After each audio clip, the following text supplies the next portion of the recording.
నమస్కారం. నా పేరు డాక్టర్ పురు దమన్. మరియు ఈ వీడియోలో మనం మాట్లాడబోతున్నాం భుజం దిగిపోవడం గురించి. ఎందుకంటే పారాలిసిస్ పేషెంట్లు వస్తారు, చెబుతారు, చూడండి నా భుజం దిగిపోయింది. ఇది భుజం దిగిపోవడం కాదు. ఇది భుజం సబ్లక్సేషన్. మీ భుజం దిగిపోవడం అంటే అది భుజం డిస్లోకేషన్. ఇప్పుడు ఈ రెండింటి మధ్య తేడా ఏమిటి? మరియు ఎందుకు మనం పారాలిసిస్ పేషెంట్లలో భుజం దిగిపోవడం సమస్య ఎక్కువగా చూస్తాము? దానిని మనం అర్థం చేసుకోవడానికి ప్రయత్నిస్తాము.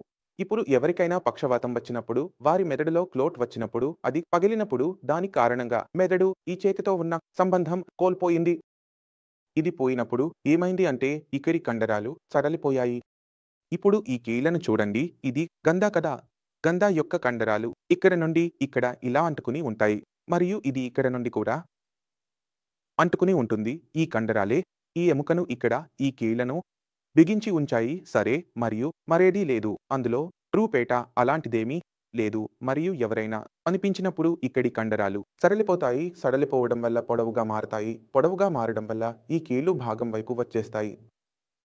మరియు నేను మీకు కొంచెం లాగి చూపిస్తాను చూడండి. ఇక్కడ కొంచెం డిప్రెషన్ పడుతోంది.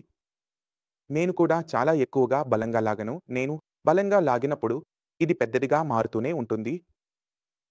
ఈ పరిస్థితి రోగుల్లో ఎక్కువగా ఉంటుంది. ఈ గుంత లోతుగా ఉంటుంది.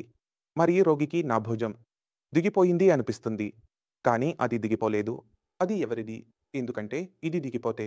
అయితే ఈ బలం అలా ఉంటుంది. ఇది సాకెట్ జాయింట్ అని అంటారు. సరే, ఇది నా చేయి అని అనుకోండి.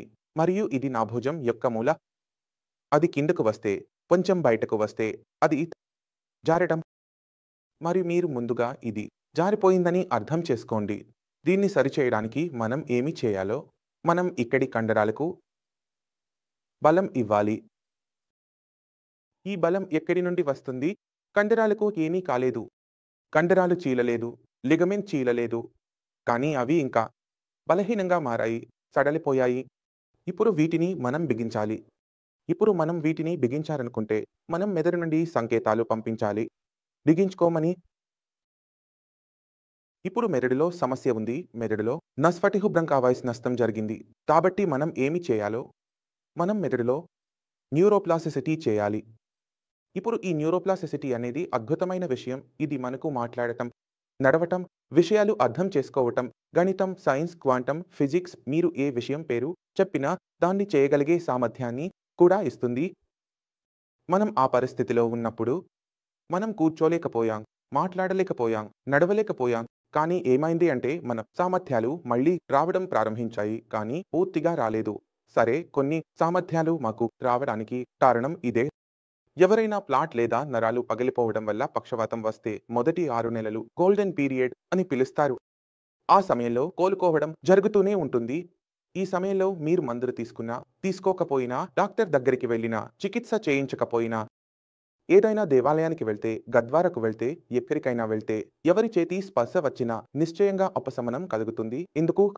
ఎందుకంటే ఈ సమయంలో మెదడులో ఆటోమేటిక్గా ఉపశమనం వస్తోంది.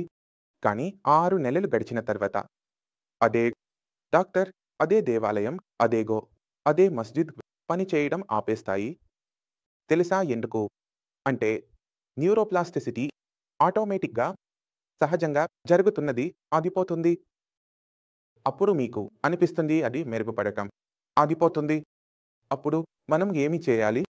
మస్తిష్కంలో ఈ న్యూరోప్లాస్టిసిటీని మళ్ళీ ప్రారంభించాలి. ఏ రోజు మనం ఈ న్యూరోప్లాస్టిసిటీని మళ్ళీ ప్రారంభిస్తామో, మళ్ళీ సౌకర్యం కలగడం మొదలవుతుంది. ఇప్పుడు అదే విషయాలు పనిచేయడం ప్రారంభిస్తాయి. అదే వ్యాయామం పనిచేయడం ప్రారంభిస్తుంది. ముందు సౌకర్యం ఇవ్వని వాటి వల్ల ఇప్పుడు సౌకర్యం కలుగుతుంది. నెలల తరబడి చేసిన వ్యాయామం సౌకర్యం ఇవ్వడం ప్రారంభించింది. ఎందుకంటే న్యూరోప్లాస్టిసిటీ ఆన్ అయింది. ఇప్పుడు నా మాటలపై మీకు కొంచెం సందేహం ఉండవచ్చు. నేను కోరుకుంటున్నాను మీరు కొంతమంది రోగులను కలవాలని. వారు 10 సంవత్సరాలుగా ఉన్నారు మరియు 10 సంవత్సరాల తర్వాత వారి లోపల మెరుగుదల ప్రారంభమైంది. అప్పుడు మీరే అనుసంధానం చేసుకోగలుగుతారు. ఎందుకు వారికి ఈ కాబట్టి మీరు చూశారు. మన మెదడులో న్యూరోప్లాస్టిసిటీని ప్రారంభించినప్పుడు అది 10 సంవత్సరాల పాతది, 20 సంవత్సరాల పాతది కావచ్చు. అందులో సౌకర్యం రావడం ప్రారంభమవుతుంది. మరియు ఈ సౌకర్యం రావడం అంటే మీ నడక, మాట్లాడటం, చేతులు కదిలించడం వంటి ఏ సామర్థ్యం ఉన్నా అది తిరిగి రావడం. ఈ వీడియో ద్వారా మీరు చాలా విషయాలు అర్థం చేసుకున్నారని నేను ఆశిస్తున్నాను. అంటే భుజం దిగడం అంటే ఏమిటి? భుజం జారడం అంటే ఏమిటి? మరియు ఎలా మనం ఇందులో రికవరీ తీసుకురావాలో, ఇంకా మనసులో ఏదైనా ప్రశ్నలు ఉంటే అడగడానికి స్వాగతం. మీరు ఎప్పుడైనా వచ్చి కలవవచ్చు. డాక్టర్ల బృందం ఉంది. మీరు వారితో మాట్లాడవచ్చు. ఇది మీ అందరికీ ముందుకు సాగడానికి శుభాకాంక్షలు. తర్వాతి వీడియోలో కలుద్దాం.